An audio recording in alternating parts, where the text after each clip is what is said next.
আজকের কবিতা ধোনি তুমি সেরা। ক্রিকেট মাঠে যার নাম আজও যায় শোনা, তিনি মহেন্দ্র সিং ধোনি।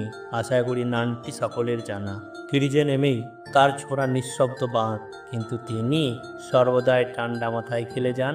শেষ বল পর্যন্ত হারে না দল, যখন ধোনি হয় সেই দলের বল। ধোনি মানেই নীরবতা, হাসি মুখে নেতৃত্ব দিতেন। কোনো অহংকার নয়, কেবল কাজেই মগ্ন থাকতেন।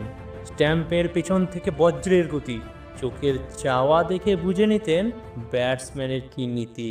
এই কবিতাটি পুরো শুনতে হলে নিচে দেওয়া ডেসক্রিপশন লিঙ্ক থেকে আপনারা দেখে নিতে পারেন, অথবা ইউটিউব চ্যানেলে দেওয়া আছে, সেখান থেকে আপনারা দেখে নিন।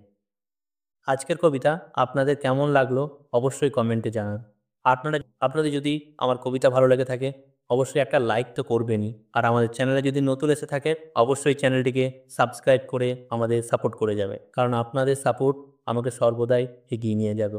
অসংখ্য ধন্যবাদ।